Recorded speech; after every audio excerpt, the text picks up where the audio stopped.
When you picture a highly successful, fast-growing church today, what comes to mind? Right, you're probably seeing like a massive state-of-the-art building. Exactly. I mean, stadium seating, concert-level lighting, maybe screens the size of a multi-story house. Yeah, and probably a small army of volunteers directing traffic in a parking lot that spans, a few zip codes. Oh, absolutely. And at the center of it all, there's usually one highly visible central pastor who's leading thousands of people. It's a very familiar image, right, as the modern megachurch. It is entirely the blueprint we are most accustomed to seeing in the 21st century. I mean, a centralized location requires centralized leadership. Which naturally results in a highly centralized congregation. Everything kind of pulls inward toward a single geographic point. Right, exactly. But today, we're going to completely shatter that image. Because if you take that modern centralized blueprint and try to project it backward onto the early Christian movement. The grassroots movement that literally transformed the entire ancient world, mind you. Yeah, if you project it backwards, you are going to be completely wrong. Totally wrong. So our source material for this deep dive is a fascinating book. It's called TNT, Paul's Dynamic Duo by Doc Murphy. It's a really great read. It is. And our mission today is to extract the original first-century blueprint for church planting. We're looking at how the Apostle Paul managed to scale a massive, incredibly robust, and highly decentralized network of believers. Right, and more importantly, we want to understand the exact mechanism of how he did it. Which was a strategy of apostolic delegation, utilizing his top two troubleshooters, Timothy and Titus. It's a profound shift in perspective, really. Yeah. Murphy's book argues that if you view these historical figures simply as local pastors tied to a single building... Like the way we view modern clergy today. Exactly. If you do that, you miss the entire genius of how this movement spread so rapidly. I mean, we're looking at a system of regional and municipal oversight that rivals modern corporate expansion strategies. Okay, let's unpack this, because this isn't just an ancient history lesson for theologians, right? Not at all. Whether you are leading a ministry, running a business, or trying to scale any grassroots organization, what we're about to explore is an absolute masterclass in organizational scaling, management, and quality control. Oh, without a doubt. But before we can understand how Paul scaled his network, we have to understand the reality of what he was actually building on the ground. We need to, break this modern megachurch illusion. We really do. To grasp the environment these early leaders were operating in, you have to realize that for the first few centuries of the Christian movement, well, dedicated, centralized church buildings simply did not exist. Right. The early church didn't live in massive auditoriums. It lived in living rooms. Exactly. The source points out that when you read about the Church of Ephesus in the historical texts, it wasn't a single building with a sign out front and a dedicated parking lot. Yeah, it was dozens, maybe hundreds of independent home congregations scattered all across a massive, sprawling metropolitan city. And that reality fundamentally changes the leadership requirements. Paul was not building a localized megachurch. He was building a vast network of microchurches. Wow. Okay, so how do you manage a decentralized web like that? Well, the text outlines a very specific four-tiered chain of command. And it's essential to understand this structural architecture. Let's hear it. So at the top, you have the apostle, in this case, Paul.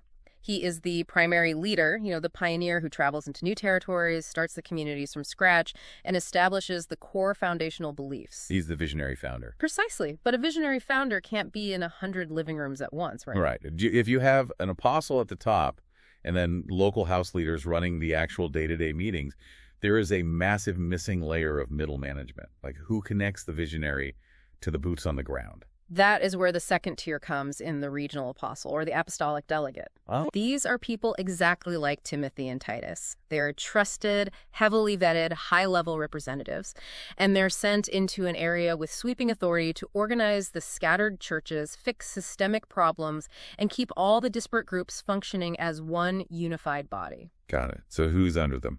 Below them, you have the third tier, the elders or pastors. These are the local house shepherds. They're the everyday leaders who actually know the names of the people, teach the texts, and run the individual home meetings. And the fourth tier?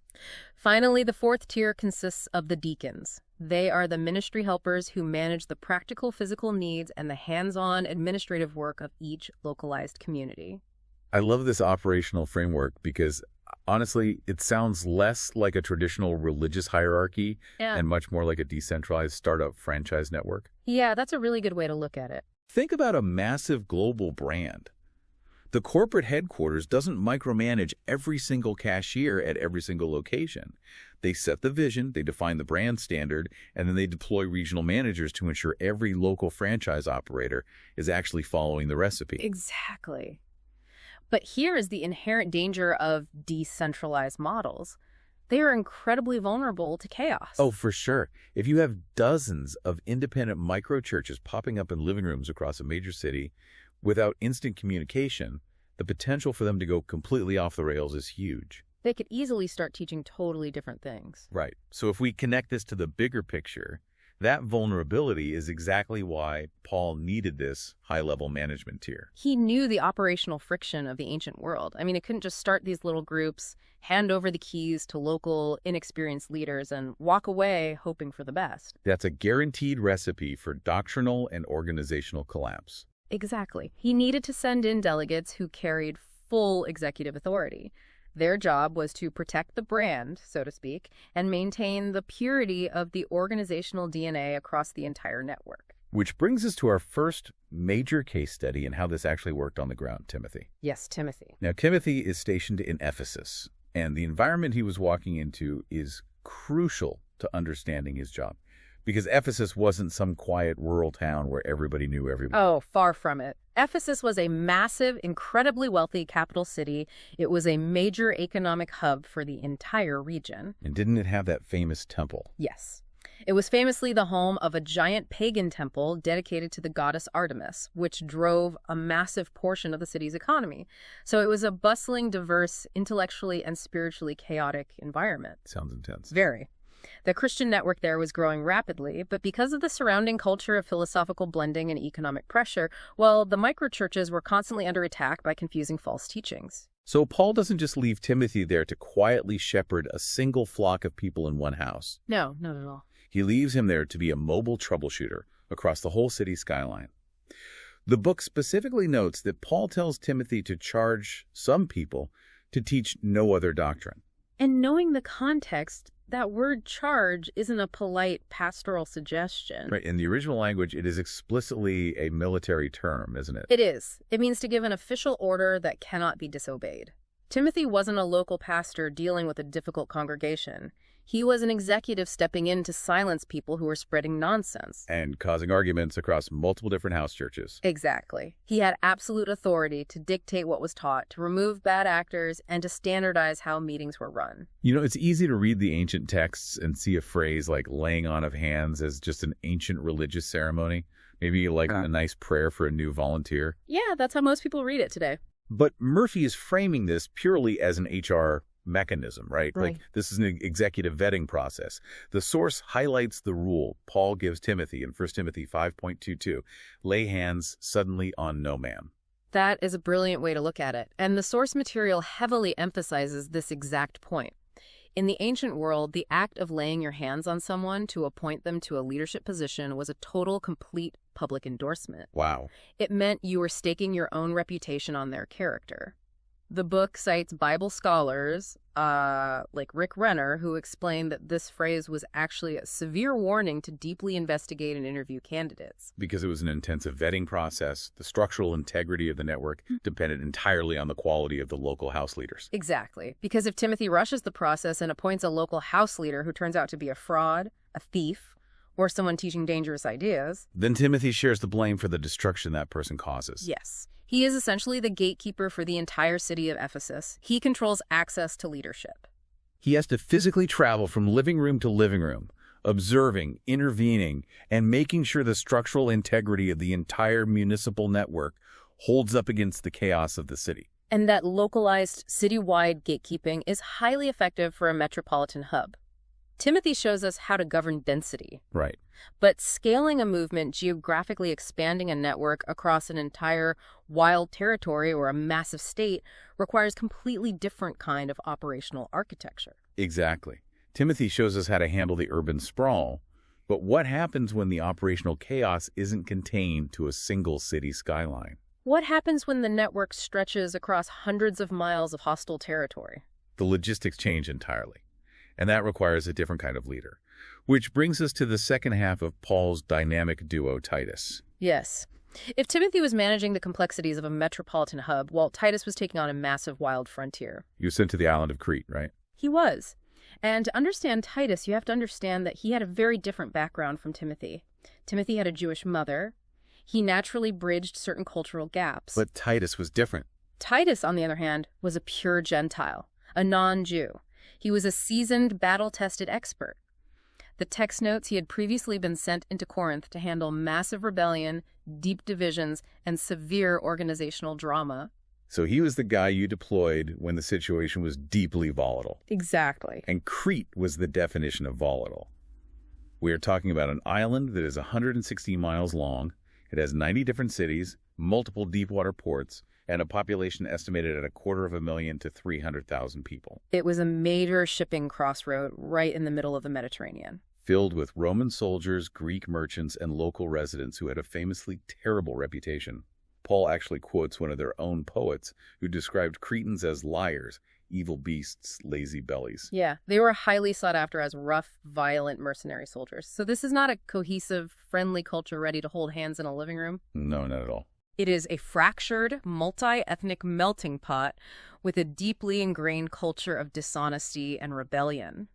And Paul sends Titus there with a very specific, monumental mandate. What was it? The text says he left him in Crete to set in order the things that were wanting. Here's where it gets really interesting, because that phrase, set in order, is incredibly profound. It is. In the original Greek, it is a medical term used for setting a broken bone or straightening a crooked limb. And setting a broken bone is not a gentle process. It requires applying pressure, it causes temporary pain, and it forces a misaligned structure back into its proper place so it can actually heal and bear weight. Right. Paul had already started the work there, but the structure was broken. It was out of alignment. So Titus is essentially a turnaround CEO parachuted into a toxic, failing regional market. That's a great analogy. His mandate is to go into this massive 160-mile island, deal with 250,000 rowdy people, and ordain local leaders in every single city. Mm-hmm. And we have to talk about the mechanics of this. Like, how on earth does he do this without cell phones, without email, without zooming into an all-hands leadership meeting? Oh, the logistical nightmare of standardizing a fractured network across 90 different ancient cities is just staggering. I can't even imagine. The physical and logistical reality of ancient regional management is something we often take for granted. Titus couldn't just blast out a corporate memo. He had to travel by foot, by animal, or by small boats navigating treacherous coastal waters. Wow. He would have to arrive in a port city, embed himself in the existing chaotic micro-churches for weeks or months at a time, observe the dynamics, and execute a very specific turnaround strategy before moving to the next town. And the source breaks his operational playbook down into 5 distinct tasks, right? It does. And the first step of that playbook is exactly what we saw in Ephesus, finding the local leaders. But in a mercenary culture known for liars and evil beasts, he's essentially trying to find diamonds in the rough to recruit as his local franchise operators. He really is. He has to find people who are blameless, not greedy, and self-controlled, which were traits that were actively discouraged by the broader culture. Finding and vetting those leaders had to be grueling face-to-face work. Absolutely. And once he established a trustworthy local leader, he had to immediately transition to the second task, acting as a bodyguard for the truth. Right. He had to aggressively shut down false teachers. The text notes he was specifically battling rogue operators who were subverting whole households for filthy lucre. Basically, he was dealing with the ancient equivalent of grifters and scam artists. Wow. These guys were infiltrating the decentralized home networks, leveraging the trust of these new communities, and exploiting them for profit. So Titus had to act like modern corporate brand protection, stepping in with executive authority to forcefully remove these people and protect the intellectual property of the movement. That is a perfect analogy. And removing the bad actors naturally leads to the third task, standardizing sound doctrine. Okay, what does that look like in practice? Well, once the grifters were gone, Titus had to ensure the theological baseline was uniform across all 90 cities. Without mass communication, the only way to do this was to establish a rigorous, easily memorized, verbal and written baseline. A baseline that the newly appointed local leaders were required to strictly enforce after Titus left for the next city. Exactly. He couldn't have a port town teaching one thing and an inland farming community teaching something entirely different. The network had to speak with one voice. But standardizing the message is only half the battle, right? Because you still have to deal with the toxic behavior of the culture itself. Right, you can teach the right message, but if the people are still acting like evil beasts in their daily lives, the movement collapses from the inside. Which is why the fourth task was so critical, actively shaping the culture of different demographics. Yes. Titus wasn't just teaching abstract theology. He was instructed to specifically teach older men, older women, and younger men how to fundamentally change the way they lived, worked, and interacted. He was literally re-engineering the social fabric of the island, replacing a culture of selfish rebellion with a culture of mutual care and discipline. And he couldn't just do that from a distance. He couldn't just hand over a scroll of rules. Right. To re-engineer a culture like that, you have to show them what it looks like in real time, which is the final piece of his turnaround strategy.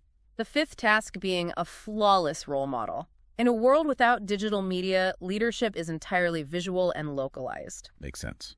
Titus had to live out the truth so visibly, consistently, and flawlessly that the local leaders he left behind had a perfect mental template of how to behave. And to pull all of this off, the vetting, the defensive bodyguarding, the standardizing, the cultural re-engineering, Paul gave him the authority to rebuke troublemakers with what the original language calls a royal decree. That's right. Titus wasn't asking the mercenaries for permission to lead. He was enforcing structural order with the full weight of Paul's apostolic office behind him. A royal decree. I Yeah. mean, that is serious executive power, and it was entirely necessary for the environment he was operating in. Absolutely necessary. Okay, we've explored the historical realities. We've seen Timothy managing the complex urban density of Ephesus as a citywide gatekeeper. We've seen Titus operating as the rugged regional architect, setting broken bones and standardizing a massive network across the wild seat of Crete. It's an incredible operational model. So what does this all mean for the listener who is trying to build or scale an organization today?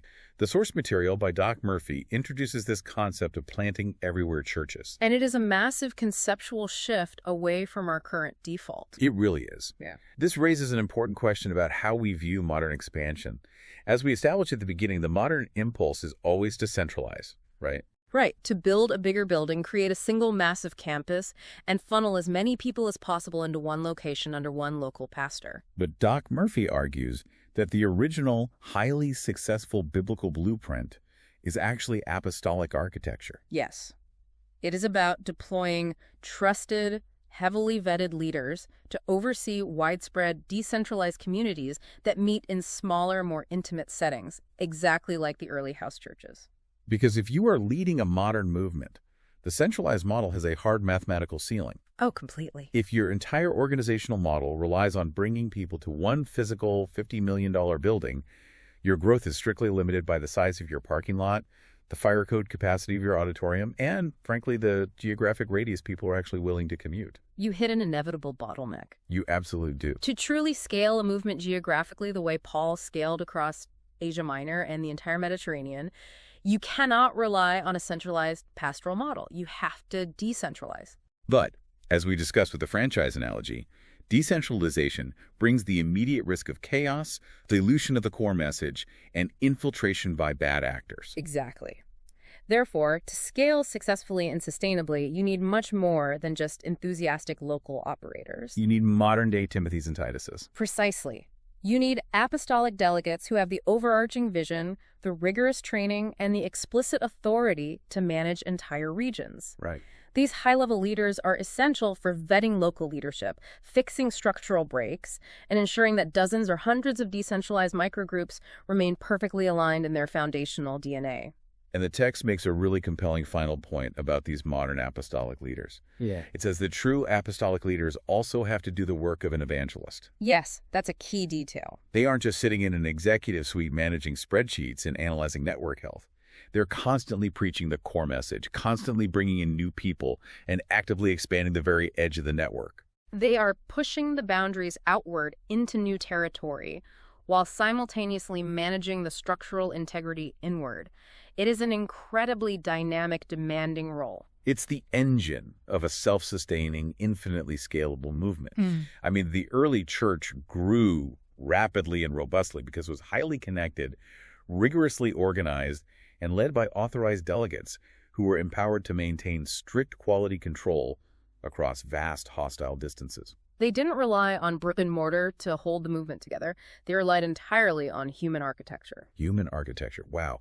That perfectly captures the genius of the first century blueprint. It really does. Okay, let's bring this all together. We started this deep dive by challenging the assumption that the early Christian movement looked anything like our modern, highly centralized mega campuses. Right, we journeyed into the living rooms of the first century. Discovering a decentralized network that required a brilliant four-tiered management structure to survive.